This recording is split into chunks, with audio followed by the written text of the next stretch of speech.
Episode शुरू होता है और आतो टाकुटो को सुना रही होती है कि इसने मारिया और कारिया को इतनी फ्रीडम क्यों दी है और टेलीपाथी से सब कुछ देखने के बावजूद भी टाकुटो ने उन्हें वॉर्न नहीं किया था, इसीलिए ये इसे डांटती हैं। ये कहता है अभी ये बच्चे हैं और मैं नहीं चाहता था कि ये मुझे हेट करें। आतो बोलती है क्या तुम उनके डैड हो? क्या तुम ऐसे डैड की तरह एक्ट कर रहे हो जो खुद अच्छा दिखने के लिए डांटने का काम मॉम पे छोड़ देते हैं? फिर ये दोनों से कहती है तुम ये सब छुपाने के लिए किंग के साथ प्लान बना के आखिर क्या करने के सोच रही थी? ये दोनों खून लगे हुए कपड़े पीछे छिपाते हैं तो आतो कहती है छिपाने के लिए अब देर हो चुकी है। फिर ये इन तीनों से कहती है मैंने सुना तुम लोगों ने मेयर के सामने एक इंसान की खाल निकाली। ये कहते हैं अब ह्यूमन बनने के एक स्टेप क्लोज हो गए हैं। जीरो इसे निकाली हुई खाल दिखाता है तो ये इनसे चुप होने को बोलती है। टाकुटो कहता है शायद ब्रेन ईटर्स इन दोनों के लिए बैड इन्फ्लुएंस है। आतो कहती है यही दो थे जिन्होंने बर्ड ब्रेन्स को ऑर्डर दिया था। इसके बाद आतो इन सबको रिफ्लेक्शन स्टेटमेंट लिखने को बोलती है। नेक्स्ट सीन में ये लोग मीटिंग के लिए बैठे होते हैं। टाकुटो इन दोनों को कैंडी देता है। आतो कहती है तुम लोगों ने जो किया था क्या उसका तुम्हें थोड़ा भी रिग्रेट है? गिया और एमएल इसे शांत होने को कहते हैं। मोल्टार कहता है हमने इन ट्विंस को अच्छे से चीज़ें नहीं सिखाई इसीलिए ऐसा हो रहा है। आतो कहती है कोई बात नहीं, ये सच है कि मैं पहले जैसी काम नहीं रह रही हूँ। मोल्टार बोलता है एल्फोर सिस्टर्स क्या ये रिपोर्ट सही है? कारिया कहती है हाँ हमने किंग को भी ये पहले दिखाया था। ये ड्रैगन टोन की इन्वेस्टिगेशन की रिपोर्ट्स होती हैं। इसे चेक करने पर मोल्टार बोलता है इससे लग रहा है कि वहाँ की सिटी अनसेटल्ड है। एमएल कहती है उन पर रिसोर्सेज भी कम है और क्राइम भी बढ़ रहा है, उन्हें कभी ना कभी डिस्टर्बेंसेस फेस करनी ही पड़ेगी। आतो कहती है उन पर मॉन्स्टर्स भी ऑलरेडी एक्सटर्नल अटैक कर रहे हैं। फिर एमएल बताती है कि रिपोर्ट्स के अकॉर्डिंग वहाँ पर गॉबलिन, ऑक्स और हिल जाइंट्स ओकेजनली अटैक करते हैं। गिया कहता है बाकी दो तो हम हैंडल कर लेंगे पर हिल जाइंट से हारना अनअवॉइडेबल है। मोल्टार बोलता है वो लोग अचानक से ग्रुप में आके अटैक करते हैं, ये शायद उनके एनिमीज डिटेक्ट करने की इम्पेयर्ड एबिलिटी की वजह से है। नॉर्मली बीस्टमैन के शार्प सेंसेस होते हैं जो एनिमीज़ के अप्रोच को डिटेक्ट कर सकते हैं, पर वो भी एग्जॉस्टेड लग रहे हैं। गिया बोलता है कि इन्हें जल्द से जल्द फोर्सेस वहाँ पर भेजनी होंगी। एमएल बोलती है ये बात ठीक है लेकिन हम अपने इमीडिएट रिजर्व्स को डिफेंस में हेल्प करने भेज देंगे तो हमारी कंस्ट्रक्शन और फार्मिंग में दिक्कत होगी। आतो कहती है बाय द वे मैं पार्टिसिपेट करने वाली हूँ, अपनी एबिलिटीज़ से मैं कुछ यूज़फुल स्किल चुरा सकती हूँ।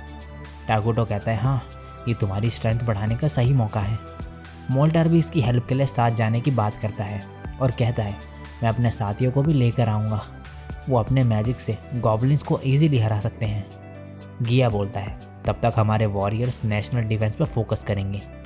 एमएल कहती है मुझे चिंता हो रही है क्योंकि अभी तक नेशनल डिफेंस लेडी आतो संभालती आई हैं। टाकुटो कहता है डिफेंस के लिए हम इज़ला को प्रोड्यूस करने वाले हैं। ये लोग फिर टाकुटो की तारीफ करने लगते हैं कि किंग फ्यूचर की चीज़ों के लिए प्रेडिक्ट करके प्लान करते हैं। बाद में टाकुटो सोचता है कि इसने डार्क एल्व्स को मीटिंग में अलाउ करके अच्छा किया और फिर मन में बोलता है ये अब पहले जैसा नहीं है जब सब कुछ मुझे अकेले सोचना पड़ता था, इसीलिए जब तक मैं रियल सिविलाइजेशन मैनेज कर रहा हूँ इनका कंट्रीब्यूशन इंपॉर्टेंट है। इसके बाद टाकुटो इनसे बोलता है कि इन्होंने अच्छी स्ट्रैटेजी बनाई है। ये सुन के ये लोग खुश होते हैं। टाकुटो मन में बोलता है कुछ वर्ड्स बोलने से इनका मोटिवेशन बढ़ गया, ऐसे गेम में बिल्कुल नहीं था। ये लीडर की जिम्मेदारी है कि वो अपने लोगों का पोटेंशियल बाहर निकाल सके। यह डिफ़िकल्ट टास्क है पर रिवॉर्डिंग भी। नेक्स्ट सीन में ये इज़ला को समन करने वाले होते हैं। कारिया पूछती है जिसे समन करने वाले हैं वो किस टाइप का पर्सन होगा? टाकुटो कहता है ये हमारे लिए भी सरप्राइज़ है, देखते हैं आगे क्या होता है।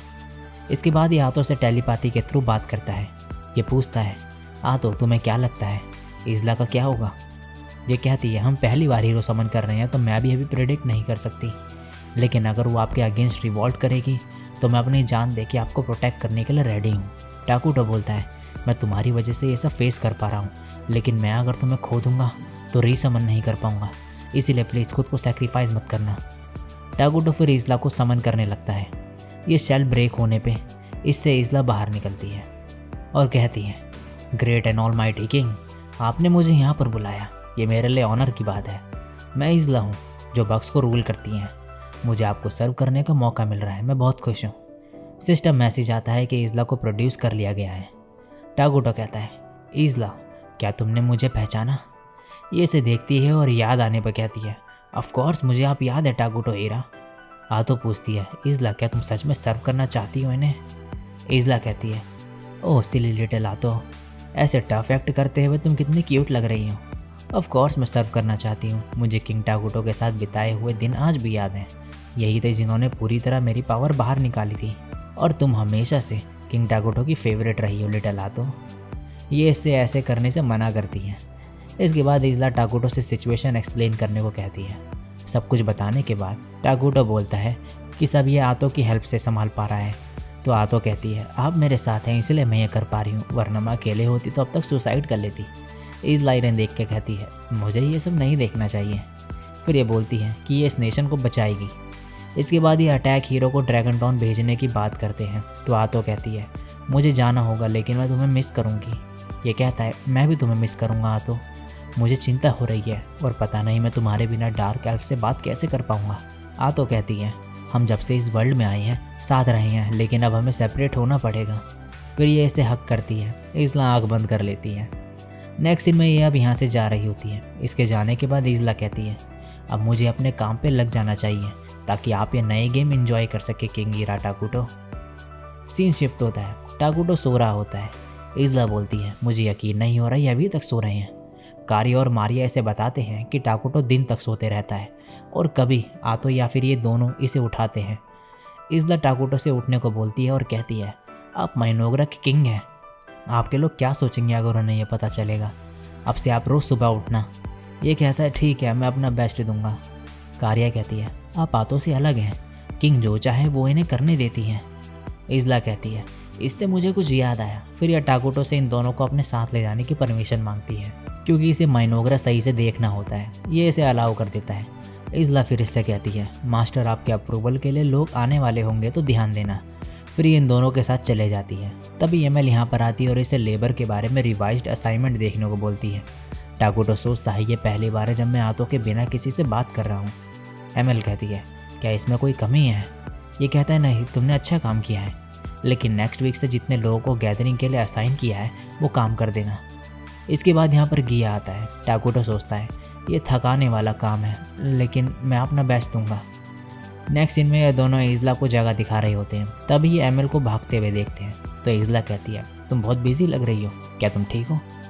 ये बताती है कि गिया ने दोबारा ट्रेनिंग इक्विपमेंट्स तोड़ दिए हैं, इसीलिए ये सब संभालने और बजट मेंटेन करने में दिक्कत हो रही है। फिर ये कहती है, मोल्टार भी यहाँ पर नहीं है और गिया मेरे काम बढ़ा रहा है।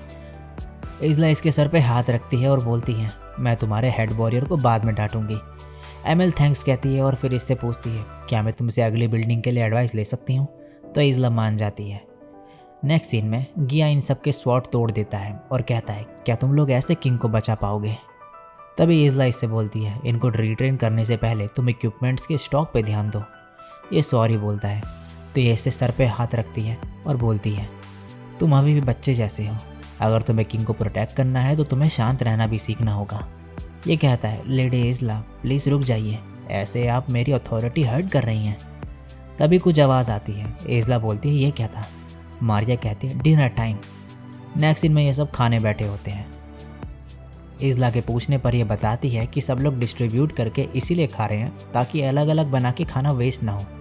ये दोनों इज़ला के लिए बर्तन लाते हैं जो बाकियों से अलग हैं। तो इज़ला इन्हें थैंक्स कहती है और बोलती है, मैं सेम बर्तनों में खाना चाहूँगी जिसमें सब खा रहे हैं।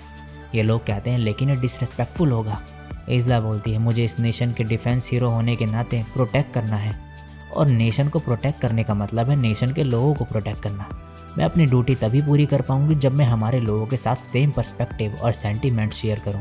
मारिया कारिया से कुछ कहती है और थोड़ी देर बाद ये दोनों इसे प्लेट और बाउल देते हैं जो सब यूज़ कर रहे हैं। इज़ला इनके सर पे हाथ रखती है और कारिया कहती है, फाइनली हमें आपसे हेड पैट मिल ही गया, हमें बाकियों को देख के वरना जेलसी हो रही थी।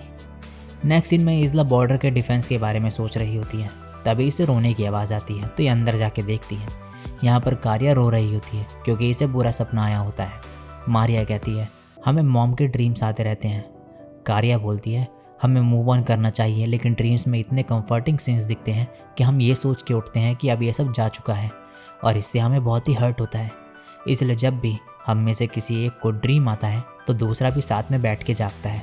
कारिया कहती है, लेकिन अब हमें ये ड्रीम्स पहले जैसे ज़्यादा नहीं आते, आज ये बहुत टाइम बाद आया।